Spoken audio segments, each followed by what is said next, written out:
MVAC igniter purges.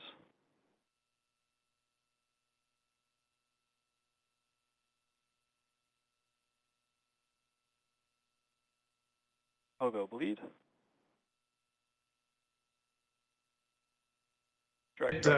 Within certain parameters, and the crew can do that as well. Lock load, close out. Doug, thank you very much, and thank you for your incredible and memorable heroic service to the world and those who dream of leaving this planet and thinking about the majesty of all of that. And you did so calmly. I always remember the stories on you that it took a lot to rattle you. In fact, they never could. So, Doug Wheelock, thank you very, very much.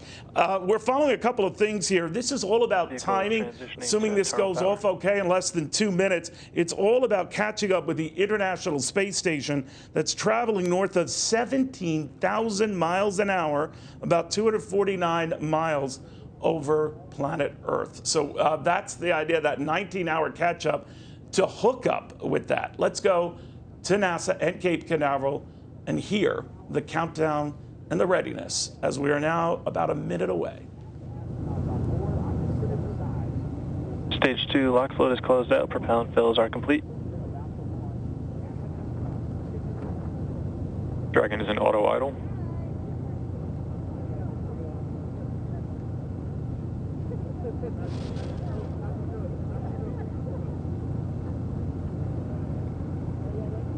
Falcon 9, 1 minute 34 seconds to go till launch. Ground gas closeouts is starting.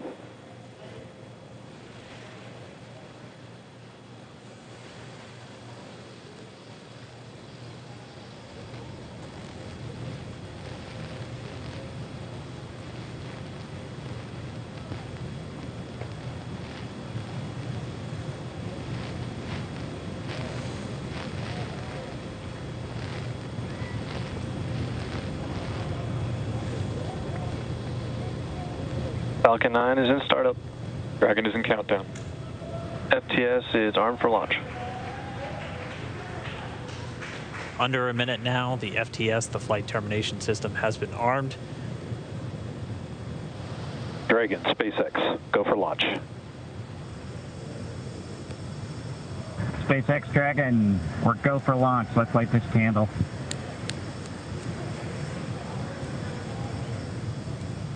T-minus 30 seconds.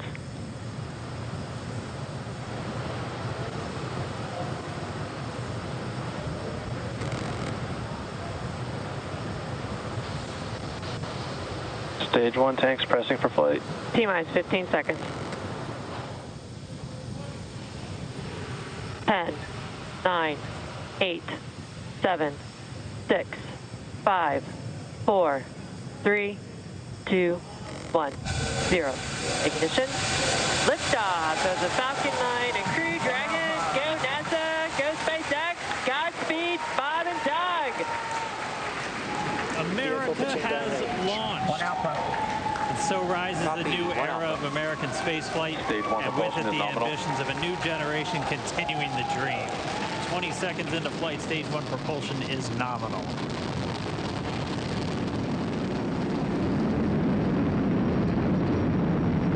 Plus 30 seconds into this historic mission. Flying crew on board Dragon and Falcon 9, and look at them go. Falcon power telemetry nominal. M1D throttle down. We're throttling down to get ready for the period of maximum dynamic pressure. We're in the throttle bucket. Reports say all systems are go. Vehicle is supersonic. We've exceeded Mach 1 on the Falcon 9. M1D throttle up. We're throttling back up to full power as we're through max Q. Copy, 1 Bravo.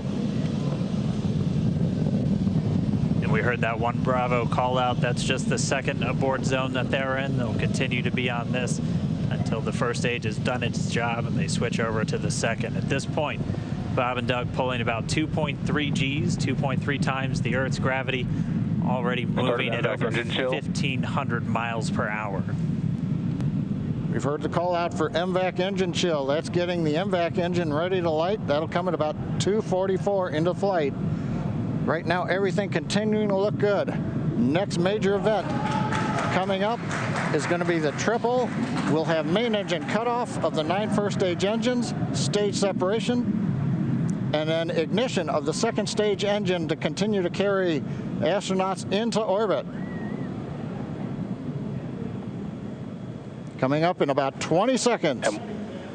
M1D throttle down.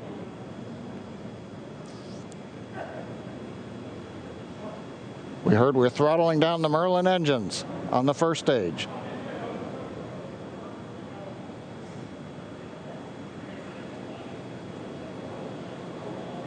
And we have MECO. MECO. 2 Alpha. Falcon stage separation confirmed. Copy 2 Alpha. MVAC ignition.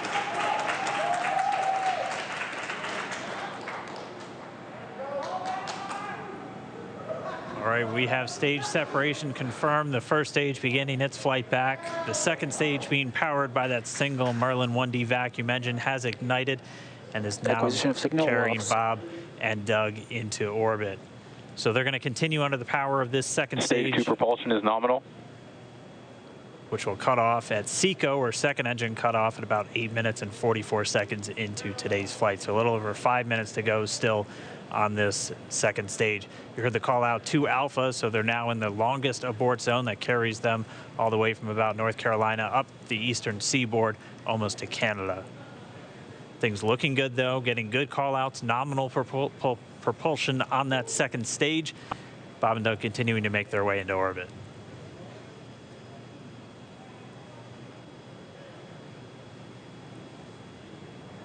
Dragon SpaceX nominal trajectory. Acquisition of signal in Bermuda. SpaceX Dragon nominal trajectory.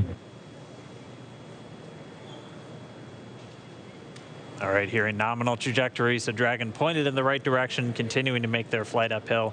Heard acquisition of signal Bermuda. That's one of the other ground stations that they're using to get telemetry and data back from this spacecraft. Stage 2 propulsion is still nominal.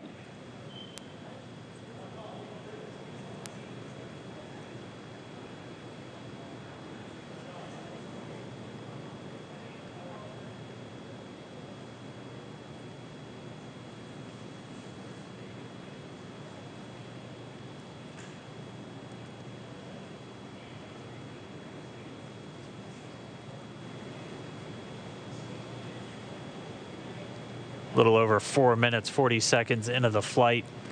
Bob and Doug flying at more than 5,600 miles per hour. Dragon SpaceX nominal trajectory. Already almost 200 miles downrange from the Kennedy Space Center. Nominal trajectory continuing.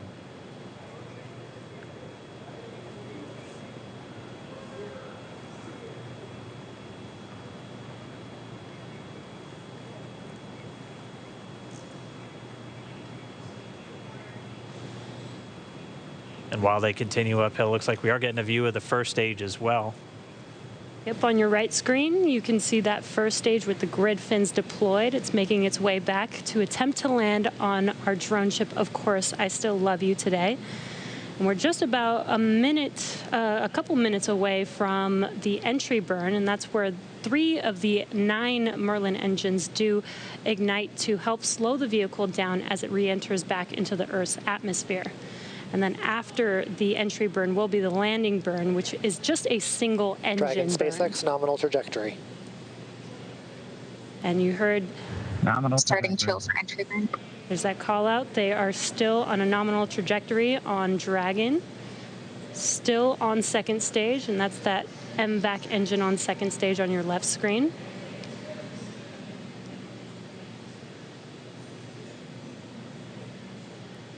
Again, on your right screen is that first stage booster coming back towards our drone ship, Of Course I Still Love You. We're about a minute away from entry burn.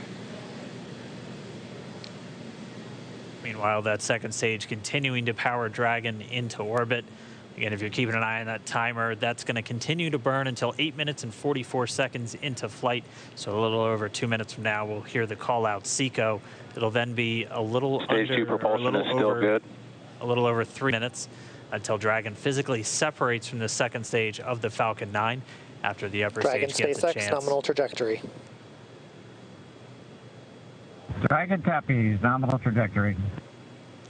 Continuing to check in with Bob and Doug as they are on a nominal trajectory.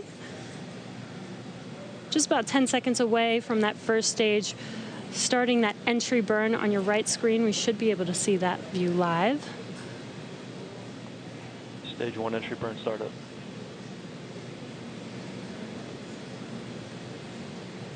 And there is that entry burn beginning. This burn lasts about 36 seconds long. Stage 2 FTS is saved.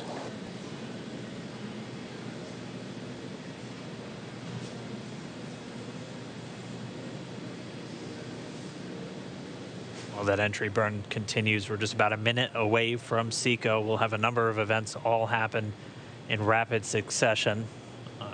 It'll be the second engine cutoff. Stage 1 we'll be entry burn looking for shutdown. that stage 1 landing burn shortly after.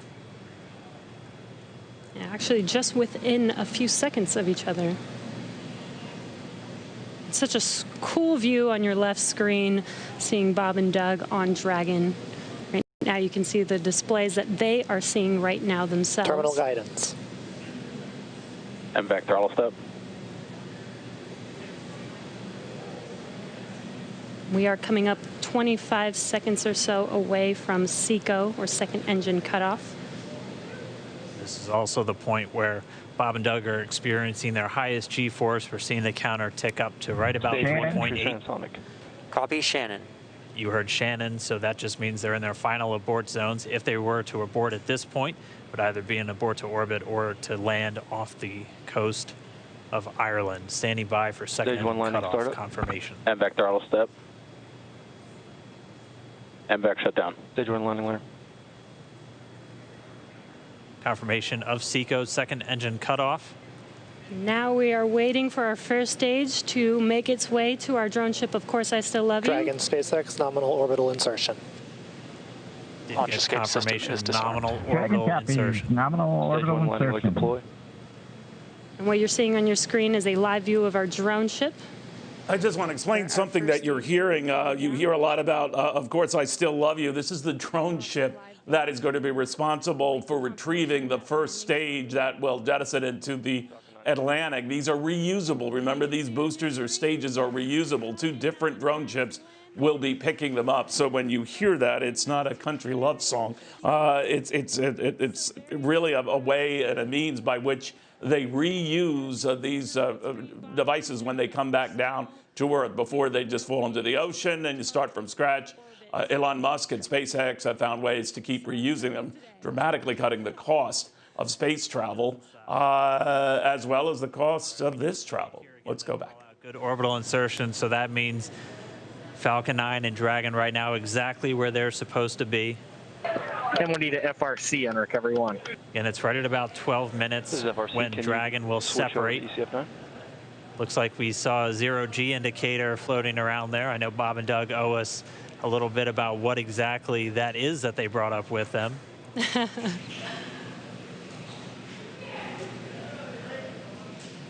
And before separation, before Dragon initiates separation from the second stage, they do make sure to they do ensure that the vehicle is not spinning and it is in good condition before we separate. That's right. The upper stage does small attitude maneuver using some cold gas thrusters built into the rocket body itself. Exactly. So we do expect that separation to occur in about a minute from now, but they do wait until they have full confirmation that it is ready to separate. Such cool views. I cannot get over this view that we are seeing right now. Bob and Doug on the right screen, inside of Crew Dragon, out in space. Yeah, already 200 kilometers over planet Earth, or a little over 124 miles, traveling in excess of 2,700 meters. 27,000 meters per second, or about 16,000 miles per hour.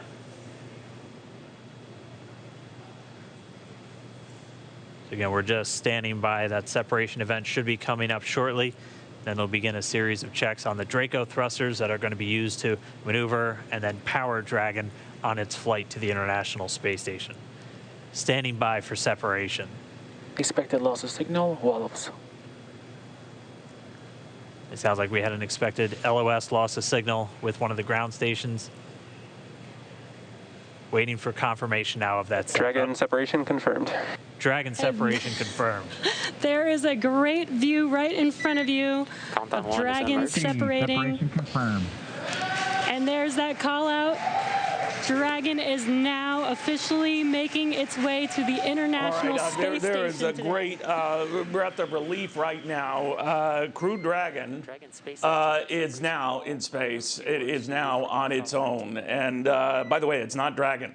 It's going north of 16,000 miles an hour. And that final separation has it now separated, and it will be on its nearly 19-hour journey to hook up with the International Space Station itself, traveling at about 17,000 miles an hour. To mathematically get that hookup right, you have to be down to 1/10,000th of a decimal in both your speed and timing and visuals. It is so overwhelmingly complicated, it makes me beg for having done better or trying to do better in calculus, but that doesn't even matter here. Tom Jones, the astronaut with us right now. Tom, there was a collective sigh of relief with that final separation. How do you feel? I'm just amazed. I think this is a fabulous development for the United States space program. And we've got 2 people in orbit on their way to the space station. The system worked perfectly. You know, I had my heart pounding and, you know, tears in my eyes as this launch took place. So this is really a momentous event. I'm so happy for Bob and Doug, and I'm really technically amazed that this system has pulled this off so flawlessly, and it's a great sign of things to come. You know, Tom, I'm glad the camera wasn't on me through that either, my friend. You know, the one thing that's remarkable I can remember as a kid, and it was only film in those days, and it was provided well after the fact. Who could forget when John Glenn was launched into space, and it was, you know, this grainy film footage. He swore that he was seeing sparks and what looked like fireflies at the time. You could barely make out the image. But now this was so crystal clear. It looked like 8K. I don't know what it was. But between the astronauts in the capsule and then the views of the stages being jettisoned, something we would never see in the past, some of the later shuttle missions, probably your own, got to show some of that, but not nearly as crisply or as sweepingly as this. It's very important to share this experience as widely as we can and as intimately and as split-second as we can. So we want to appreciate what the astronauts are going through during this harrowing journey to orbit. You know, they're subjected to almost 4 Gs, a lot of vibration from the rocket. And it looked pretty calm on the screen there, but I know the adrenaline was flowing through their veins. They were just as excited as we are down here. So to share that experience and to project yourself into the Crew Dragon on the way to the space station, I think is a way to get people excited about experiencing this on other occasions, maybe going to the Cape personally or taking a ride in 10, 20 years as a tourist or being an astronaut yourself one day. It's a great way to share this dynamic experience.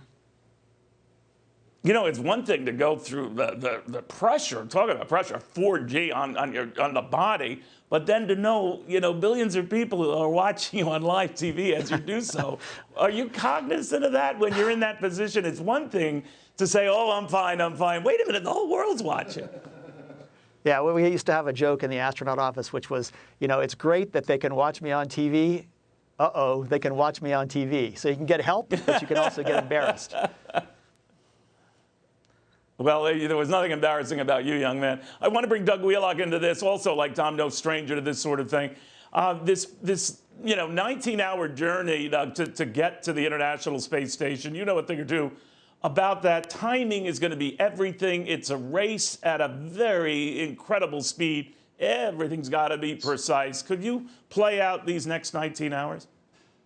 Absolutely. It's actually great to hear from Tom Jones as well as Charlie Duke, both of them my heroes coming on to into the astronaut program. So hello to them. Yeah. So now we begin the real. It's sort of like a finely choreographed dance between the SpaceX Dragon and the International Space Station. They each have each other's state vector, and now we're going to just try to catch up to it.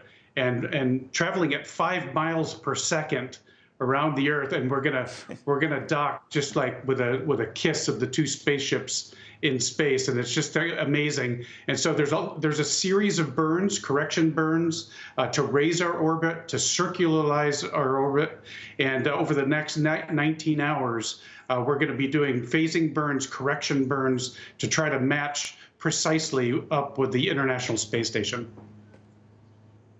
Now, this will also be the same capsule that will return. We just don't know how and when that will be and which one of the astronauts or cosmonauts presently up at the International Space Station will come back. But they will be coming back in this, right?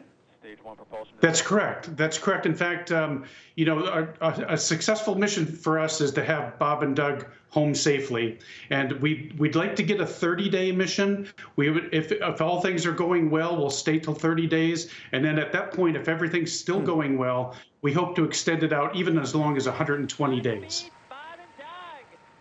Wow, that's a long time. For the astronauts, and when you get that relief of once you're in space, once you're in, you know, out of the atmosphere, and you're no longer dealing with the multiple Gs, the 4G thing, I mean, physically you've got to feel a lot better, right? I mean, because that's a pressure cooker. You do feel a lot better, and when you asked, you know, millions of people are watching us on TV, I'm sure that did not go through their mind until that second stage engine cut off, and they can really kind of breathe a sigh of relief and say, like, wow, that was amazing, because they were completely focused. I remember on my ascent on both the Space Shuttle and the Soyuz, I was just completely focused, and you almost forget to smell the roses along the way, you know. So, but now they're gonna have an experience physiologically. It really changes you, every part of your being.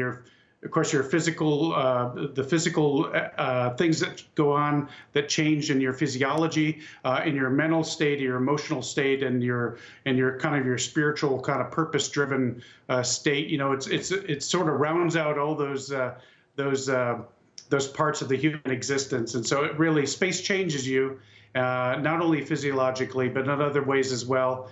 And it helps you really appreciate this beautiful blue planet that we live on, for sure.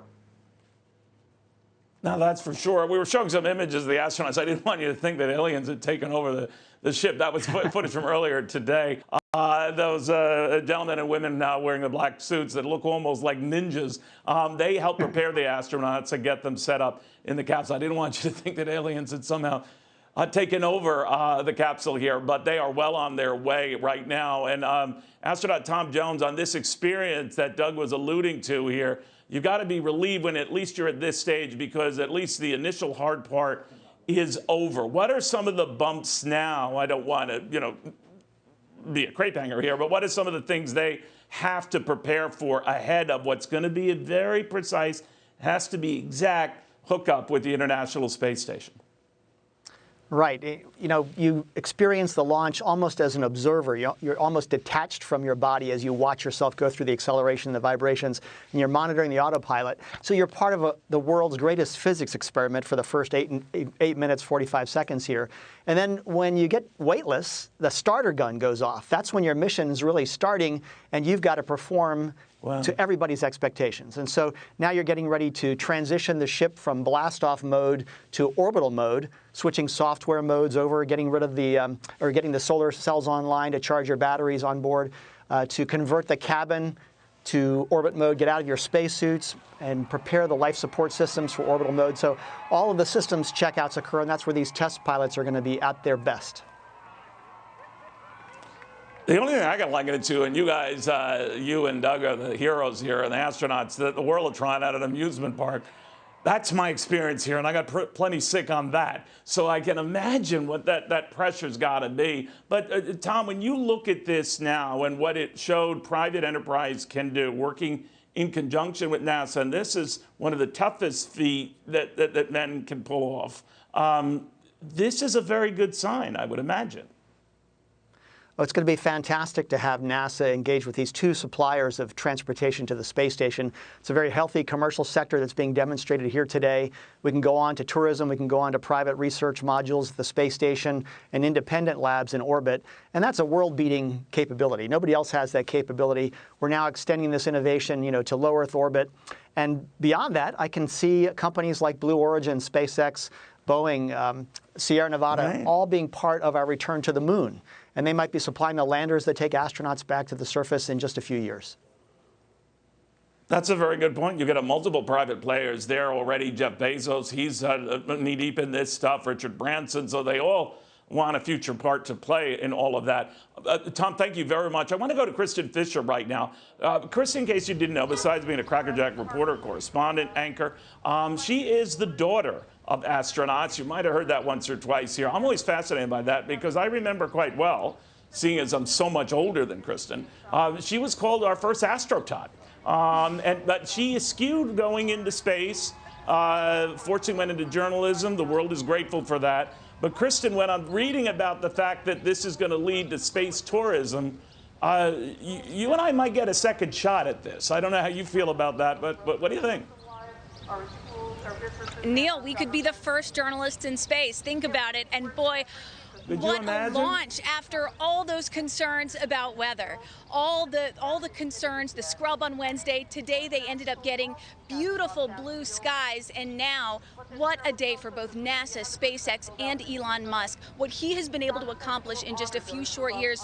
There were a lot of people who didn't think he would be able to do it. Now his company has become the first to put astronauts from any country into orbit. They've also been able to prove that they can land the rocket, the Falcon 9 rocket, on that drone ship and reuse it in the future. And that is so critical for the future of human spaceflight because it makes it more affordable. It makes it more financially feasible to have more frequent rocket launches. And of course, this has also been such a huge day for President Trump. He went down on Wednesday, he went back again. He wanted to be there. He has made space such a huge priority in his administration. And right after the launch, he was asked, why did you want to be there? Why was this so important to you? Here was his response.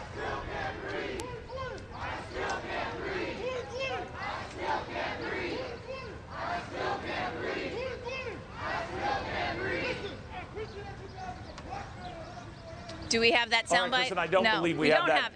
No, Kristin, we do not. I apologize for that. I know you're right. Go ahead. Not a problem, but I can paraphrase. He was basically saying that I wanted to be there for this moment because it was such a historic moment for NASA, for SpaceX, and for the entire country. And I'd be, as you hear these protests behind me becoming a little bit louder, it's just striking the contrast between you watch this moment of American ingenuity, the greatest things that America can accomplish, and you contrast that with these peaceful protests happening right outside the White House. And actually, I've just been told that we do have this soundbite from President Trump, so I'd like to go ahead and play it.